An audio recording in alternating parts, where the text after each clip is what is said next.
नमस्कार दोस्तों, UP PCS कर्तव्य पथ के चैनल पर आपका स्वागत है। मेरा नाम है देवानंद पेंगोरिया और आज मैं आपके साथ गवर्नमेंट की वेबसाइट प्रेस इन्फॉर्मेशन ब्यूरो, जिसे कि शॉर्टकट में पीआईबी के नाम से भी जानते हैं, उसके कुछ करंट अफेयर डिस्कस करूंगा। मैं इन्हें पढ़ रहा था तो मुझे इंपॉर्टेंट लगे तो मैंने कहा आपके साथ शेयर किया जाए। अगर आपका रेस्पॉन्स अच्छा आएगा तो मैं इस तरीके से फिर कलेक्शन इकट्ठा हो जाएगा पीआईबी की वेबसाइट के कुछ करंट अफेयर का, तो आपके साथ शेयर कर दूंगा। बट आपके रेस्पॉन्स पर डिपेंड करेगा कि आपको वीडियो ये पसंद आ रही है कि नहीं आ रही है। हाँ, ये थोड़ी रॉ वीडियो है। रॉ वीडियो का मतलब ये है मैंने पढ़ते हुए कुछ स्क्रीनशॉट ले लिए थे और सोचा कि आपके साथ शेयर कर लूँगा। ठीक है, अब इस सीरीज को कंटिन्यू करते हैं। इसमें बस सिर्फ मैं आपको ये बताऊंगा कि कौन कौन सी चीज़ें इंपॉर्टेंट हैं, आपको वो याद रखनी है। क्योंकि जो करंट अफेयर कहीं भी मेंशन नहीं होते, किसी भी कोचिंग मटेरियल में मेंशन नहीं होते, वो करंट अफेयर कहाँ से आते हैं? वो गवर्नमेंट की वेबसाइट से आते हैं। तो इसलिए गवर्नमेंट की वेबसाइट, अगर आपके पास टाइम है तो आप पढ़ना, वरना आप अपना स्टैटिक मटेरियल पढ़ते रहिए। जहां मुझे इंपॉर्टेंट लगेगा मैं आपके साथ वीडियो या टेलीग्राम के माध्यम से शेयर करता रहूँगा। तो स्टार्ट करते हैं आज का पहला करंट अफेयर, प्रधानमंत्री किसान मनधन योजना। तो प्रधानमंत्री किसान मनधन योजना किस मिनिस्ट्री के अंडर में आएगी? नाम से ही पता लग रहा है कि एग्रीकल्चर मिनिस्ट्री के अंडर में आएगी। ठीक है, हमें कोई भी स्कीम जब भी हम पढ़ते हैं तो हमें उसकी मिनिस्ट्री भी पता होनी चाहिए, क्योंकि एग्जाम में मिनिस्ट्री पूछी जाती है। अब ये कब लॉन्च की गई थी? 12 सितंबर 2019 को। अब आप ये सोच रहे होंगे ऐसे तो बहुत सारी स्कीम्स हैं, उनके नाम भी याद रखने चाहिए, उनका ईयर भी याद रखना चाहिए। हाँ, याद रखना चाहिए, बट ये वाली स्कीम इंपॉर्टेंट ज़्यादा है क्योंकि इसे 5 साल हो गए हैं पहली बार। दूसरा, यूपी के बजट में भी ये स्कीम मेंशन थी, तो इसलिए हमें इसकी डेट याद रखनी है। लॉन्च डेट 12 सितंबर 2019, भूलना नहीं है। ठीक है, अब ये किसको बेनिफिट प्रोवाइड करेगी और किसको पेंशन देगी? तो जो स्मॉल एंड मार्जिनल फार्मर्स हैं उनको ये पेंशन प्रोवाइड करेगी। कितने की पेंशन प्रोवाइड करेगी? 3000 रुपए की पेंशन प्रोवाइड करेगी। ठीक है, अब इसमें आपको ये पता होना चाहिए कि स्मॉल एंड मार्जिनल फार्मर्स कौन होते हैं। तो मार्जिनल फार्मर्स वो फार्मर्स होते हैं जिनके पास 1 हेक्टेयर से कम की लैंड है, और स्मॉल फार्मर्स वो फार्मर्स होते हैं जिनके पास 1 से 2 हेक्टेयर की लैंड है। अगर मैं ओवरऑल कैटेगरी को कंबाइंड कर दूं तो स्मॉल एंड मार्जिनल फार्मर्स को हम ये कह सकते हैं जिनके पास 2 हेक्टेयर से कम की लैंड है, उनको हम क्या बोलते हैं? Small and marginal farmers. ठीक है, इसमें अगर मान लो फार्मर्स की डेथ हो जाती है और उसने इस स्कीम का फायदा ले रखा है तो उसके स्पाउस को 50% पेंशन मिलेगी। ये फैक्ट भी आपको याद रखना है। ठीक है, आगे चलते हैं। अब देखिए अगला करंट अफेयर क्या है कि तरंग शक्ति एक्सरसाइज 2024 ये फर्स्ट मल्टीनेशनल एक्सरसाइज है। और कौन कंडक्ट करा रहा है? इंडियन एयरफोर्स कंडक्ट करा रही है। कहां पे? राजस्थान के जोधपुर में। बस इतना ही याद रखना है कि तरंग शक्ति एक्सरसाइज फर्स्ट मल्टीनेशनल एक्सरसाइज है, इंडियन एयरफोर्स कंडक्ट करा रही है, और कहां पे कंडक्ट करा रही है?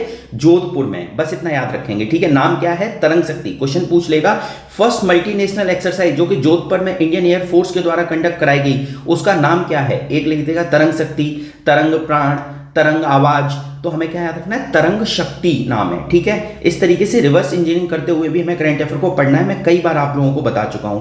क्लियर? आगे चलते हैं। अब देखिए इसमें एक हमारा इंडिजीनियस फाइटर एयरक्राफ्ट है तेजा, उसको बनाया किसने है ये भी हमें याद रखना है। उसको डिजाइन किसने किया है? एरोनॉटिकल डिजाइन एजेंसी ने और एरोनॉटिक्स लिमिटेड ने, मतलब हिंदुस्तान एरोनॉटिक्स लिमिटेड और एडीए के द्वारा इसको बनाया और डिजाइन किया गया है। तो हम याद रखेंगे तेजाज के बारे में और तरंग शक्ति एक्सरसाइज के बारे में। कहां पर हो रही है? जोधपुर में हो रही है।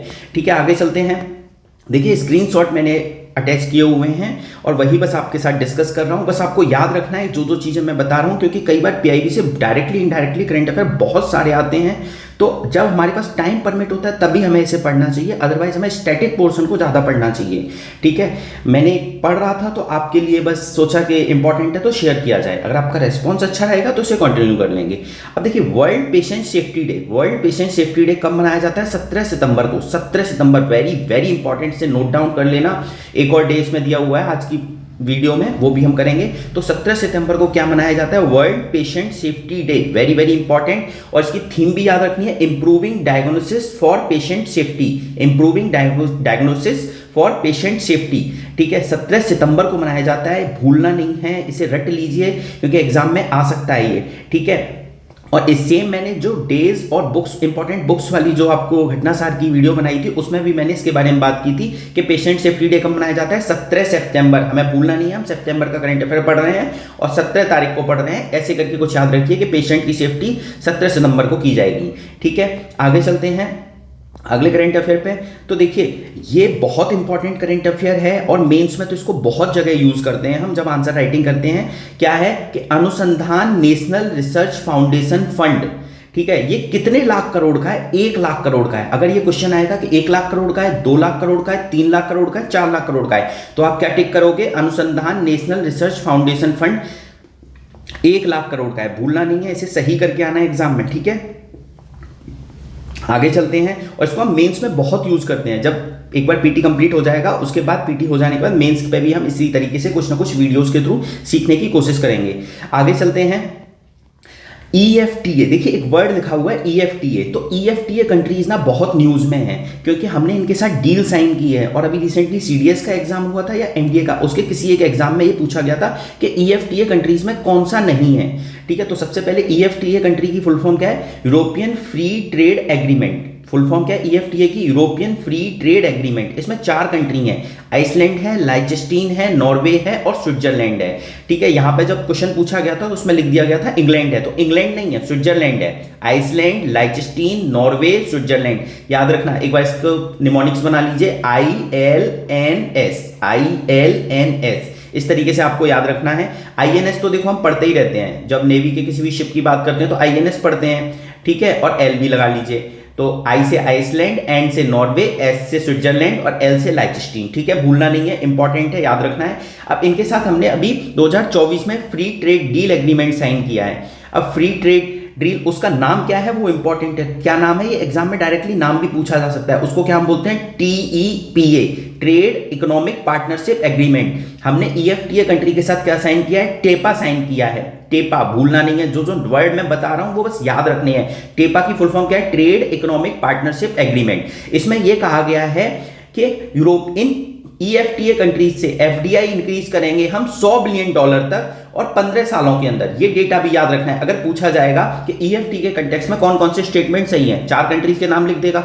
दूसरा स्टेटमेंट ये बना देगा टेपा साइन किया है। तीसरा स्टेटमेंट ये बना देगा इसके अंदर $100 बिलियन की FDI मंगाएंगे 15 सालों तक। यहां पे याद रखना है FPI की, फॉरेन पोर्टफोलियो इन्वेस्टमेंट की बात नहीं हो रही है। किसकी बात हो रही है? FDI की बात हो रही है। क्लियर? आगे चलते हैं। अब देखिए सेमीकॉन इंडिया 2024। अब ये सेमीकॉन इंडिया 2024 क्यों इंपॉर्टेंट है? क्योंकि यूपी के ग्रेटर नोएडा में हो रहा है, तो इंपॉर्टेंट हो गया, ठीक है ना। सेमीकॉन इंडिया कहां पे हो रहा है? यूपी के ग्रेटर नोएडा में। कब होगा? 11 सितंबर के आसपास होगा, ठीक है। मतलब 2-3 दिन के बाद ये हो जाएगा। तो इसके बाद हम ये देखते हैं कि 11 से 13 सितंबर तक ये चलेगा। इसकी थीम इंपॉर्टेंट है, यूपी में हो रहा है इसलिए इंपॉर्टेंट है। ग्रेटर नोएडा में थीम क्या है? Shaping the semiconductor future. तो देखिए सेमीकॉन इंडिया का S उठाया। अब S से ही इसमें 2 वर्ड है, शेपिंग है और सेमीकंडक्टर है। जब भी एग्जाम में आएगा तो आपके दिमाग में फीड हो जाना चाहिए कि सेमीकॉन इंडिया में जो भी थीम होगी उसमें S से रिलेटेड 2 वर्ड थे, एक शेपिंग है, एक सेमीकंडक्टर है और फ्यूचर की बात हो रही है, ठीक है। तो थीम इंपॉर्टेंट हो गई, याद कर ली हमने। आगे चलते हैं। अब देखिए गति शक्ति विद्यालय, वेरी वेरी इंपॉर्टेंट, अभी तक नहीं पूछा गया और जब ये बना था तो मुझे लगा था कि एग्जाम में पूछा जा सकता है, हो सकता है इस साल पूछ लें। गति शक्ति विद्यालय वेरी वेरी इंपॉर्टेंट। इसका पुराना नाम क्या आपको पता था? नहीं पता था तो आपको ये बताना है कि इस वीडियो में आपको क्या क्या नई जानकारी मिली और जो एग्जाम के लिए इंपॉर्टेंट है। इसका पुराना नाम क्या था? National rail and transport institute. ये रिसेंटली ही बनाया गया है और ये कब बनाया गया है ये आपको कमेंट करके बताना है, ठीक है। कमेंट जरूर करना जो भी पूछूं, और वीडियो के रेस्पॉन्स पे ही डिपेंड करेगा इसे कंटिन्यू रखना है कि नहीं रखना है, क्योंकि जब कलेक्शन इकट्ठा हो जाएगा और मेरे पे टाइम परमिट करेगा तो मैं आपके साथ शेयर करूंगा। अब देखिए गति शक्ति विद्यालय कहां पे बना है आप लोगों को क्या पता है? वडोदरा में। देखिए PIB में यही लिखा हुआ है वडोदरा में, ठीक है। और ये कहां है? गुजरात में। तो गति शक्ति विश्वविद्यालय जिसको कि रेलवे की एक सेंट्रल यूनिवर्सिटी है, national rail and transport institute, ये एक सेंट्रल यूनिवर्सिटी है, याद रखना। और कहां पे? वडोदरा, गुजरात में बन रहा है, इंपॉर्टेंट है, याद रखना, ठीक है। आगे चलते हैं। अब देखिए ये लाइन ना PM गति शक्ति नेशनल मास्टर प्लान, ये UPPCS 2023 में यही पूछा हुआ था। यहाँ पे 2022 लिख दिया था, 2 स्टेटमेंट का क्वेश्चन था और 2021 की जगह 2022 लिख के उन्होंने क्वेश्चन बना दिया था। तो देखिए एक छोटा सा ट्वीक किया और एग्जामिनर ने, और जो भी स्टूडेंट थे वो कंफ्यूज हो गए। तो हमें याद रखना है PM गति शक्ति नेशनल मास्टर प्लान 2021। तो दोस्तों आपको कभी भी कंफ्यूज नहीं होना है। अगर आपने अच्छे से पढ़ रहे हैं तो सोच लीजिए, अच्छा गति शक्ति वाला कब आया? 2021 में। एग्जामिनर ने 2022 कर दिया तो आपका दिमाग तुरंत खड़ा हो जाए कि नहीं भैया गलत लिखा हुआ है, ठीक है। तो 2021। इसके अलावा नेशनल लॉजिस्टिक पॉलिसी 2022 में आई थी, ये ईयर भी याद रखना है, ठीक है। इसका ईयर चेंज किया। तो ईयर बहुत इंपॉर्टेंट होते हैं हमारे एग्जाम के लिए, क्योंकि कई बार ईयर से ही क्वेश्चन हमें पता लग जाता है कि स्टेटमेंट सही है कि गलत है। अब देखिए गति शक्ति मास्टर प्लान में बेसिकली क्या बात की गई है कि इंफ्रास्ट्रक्चर कनेक्टिविटी को प्रमोट करना है। क्या? इंफ्रास्ट्रक्चर कनेक्टिविटी को प्रमोट करना है। क्लियर? आगे चलते हैं। अब देखिए international cooperative alliance very very important, इसकी जनरल असेंबली और ग्लोबल कोऑपरेटिव कॉन्फ्रेंस ये आयोजित की जा रही है भारत मंडपम में। वेरी वेरी इंपॉर्टेंट, याद रखना, भारत मंडपम न्यू दिल्ली में, और पहली बार इंडिया में आयोजित की जा रही है। 130 सालों के अंदर पहली बार इंडिया में आयोजित की जा रही है। तो कोऑपरेटिव सेक्टर वैसे भी इस साल के लिए बहुत इंपॉर्टेंट है। तो हमने क्या बात की कि ग्लोबल कोऑपरेटिव कॉन्फ्रेंस, ठीक है, फर्स्ट टाइम 130 सालों में इंडिया में भारत मंडपम में दिल्ली में आयोजित की जा रही है।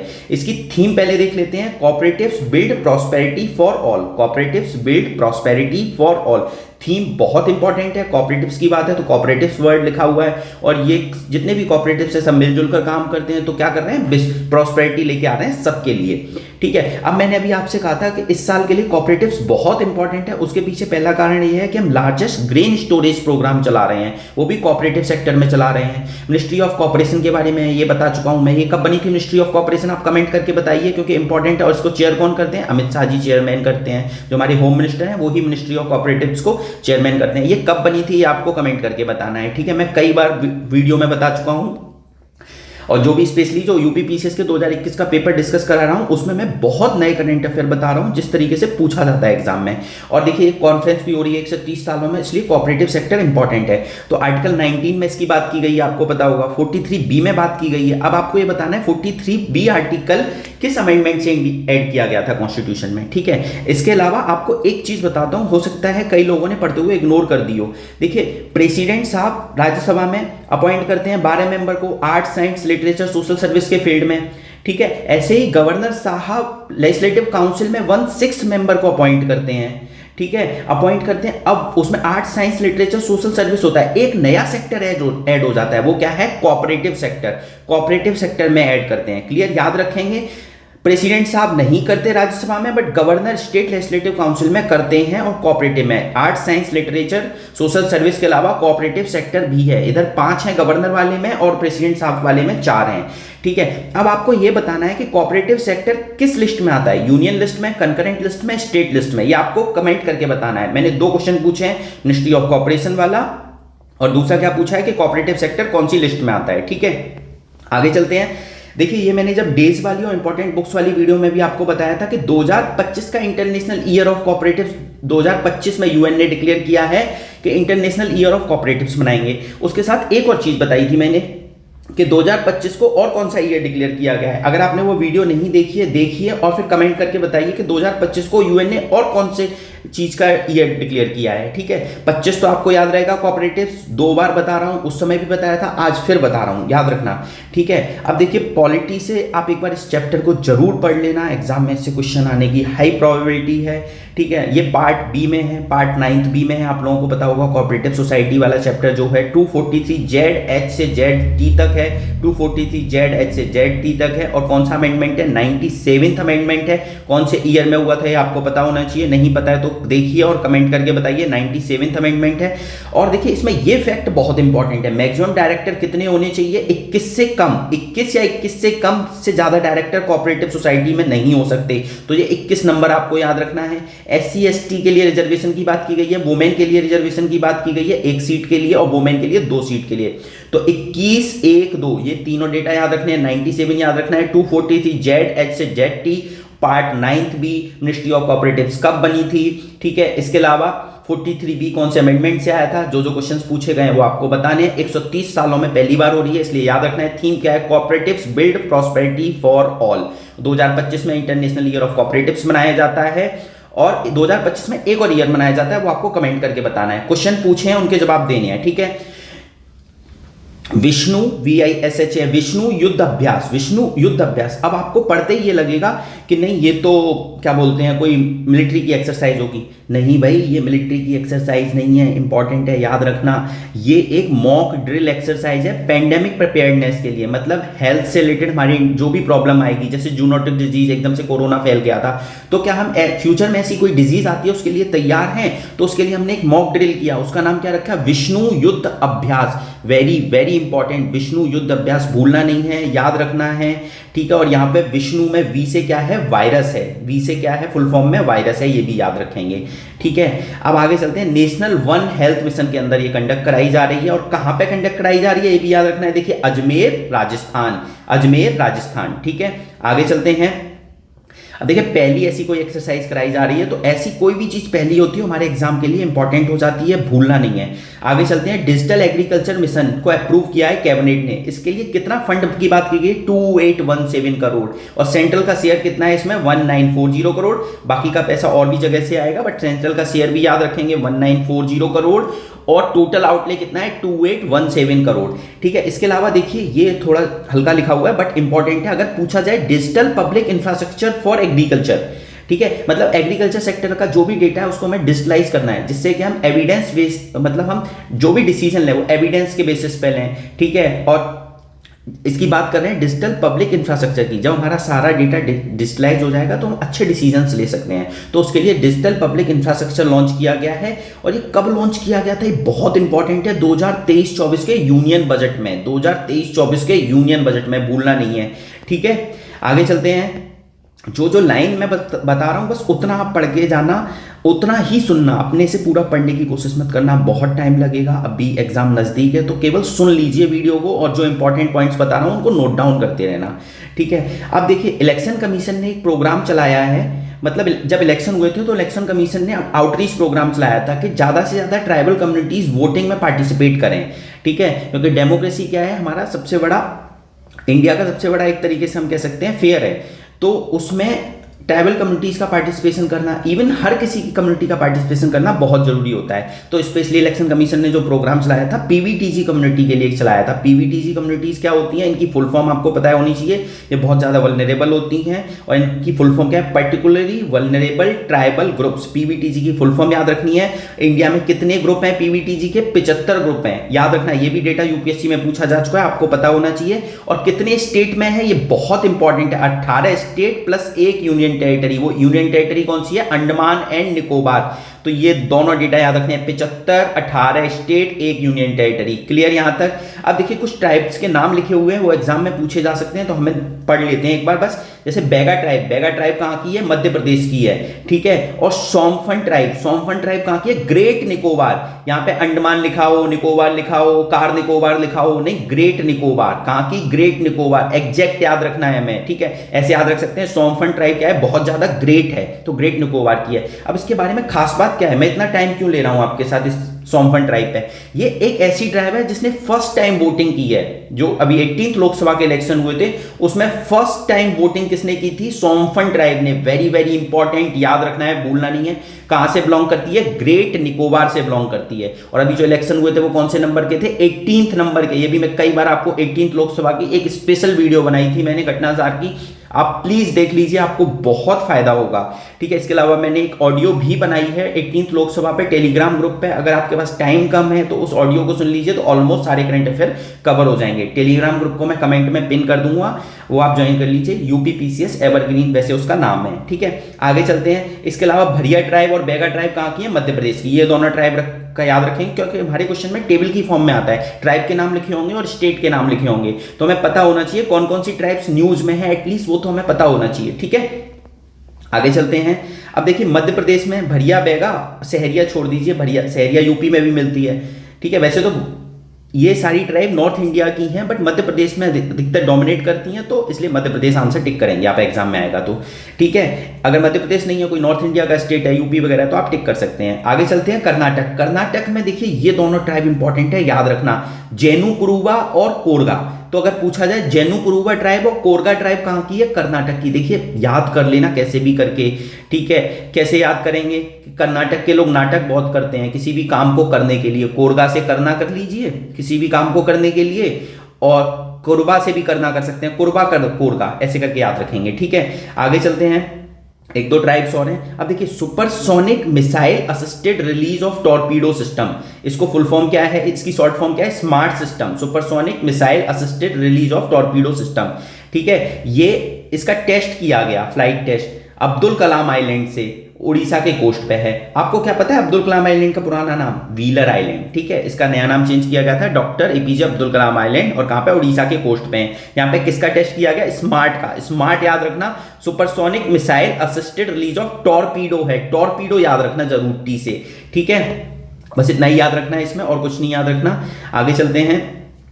इंटरनेशनल म्यूजियम डे, अभी मैंने पेशेंट सेफ्टी डे बताया था 17 सितंबर, अब ये याद रखना है इंटरनेशनल म्यूजियम डे ये कब मनाया जाता है? 18 मई को। वेरी वेरी इंपॉर्टेंट, याद रखना 18 मई को। हो सकता है जो 2 डे मैंने इस वीडियो में बताया इनसे 1 डे एग्जाम में आ जाए आपके, तो 18 मई को मनाया जाता है, इतना याद रखेंगे।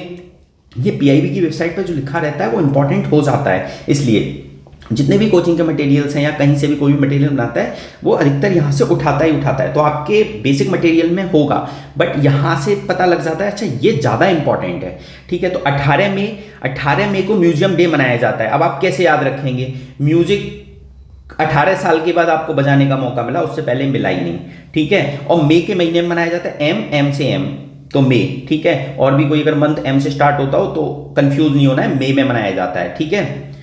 मार्च होता है तो मार्च में नहीं मई में। इसकी थीम इंपॉर्टेंट है, music for education and research. Music for education and research भूलना नहीं है, music for education and research, ठीक है। इसके अलावा वो जो मैं इलेक्शन कमीशन की भी बात कर रहा था उसके कुछ ट्राइब्स और न्यूज में रहती हैं, जैसे रियांग ट्राइब, भूलना नहीं, त्रिपुरा की Reang tribe very very important, अधिकतर लोगों को याद होता है, अगर आपको याद नहीं है तो याद कर लीजिए, ठीक है। हमने ज्यादा पूड़ी खा ली, त्रिपुरा का उठाया पूड़ी, और पूड़ी खा के हम क्या करने लगे? रोने लगे, तो रोने का रियांग और त्रिपुरा का पूड़ी, ठीक है। उसके बाद उड़ीसा की कोई इंपॉर्टेंट नहीं है, बहुत ज्यादा है। इसके अलावा एक डेटा याद रख लीजिए, ये मेंस में बहुत यूज होता है, ट्राइबल्स डायरेक्ट टॉपिक लिखा हुआ है, GS1 में भी है और भी कई जगह यूज हो जाता है जब वल्नरेबल सेक्शंस की बात होती है। तो 8.6% ट्राइब्स हैं, 8.6% ट्राइब हैं इंडिया में टोटल, ये डेटा याद करना है आपको, भूलना नहीं है, ठीक है। 8.6% ट्राइब हैं।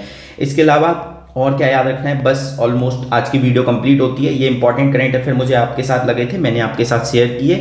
अगर आपका रिस्पॉन्स अच्छा आएगा तो मेरे पास, अगर फिर मैं पीआईबी पढ़ूंगा तो अगर कलेक्शन इकट्ठा हो जाएगा तो आपके साथ अगली वीडियो शेयर करूंगा। बट आपसे जो भी क्वेश्चंस पूछे गए हैं वो आपको सब बताने हैं और वीडियो का रिस्पॉन्स अच्छा आना चाहिए, ठीक है। चलिए, थैंक यू सो मच।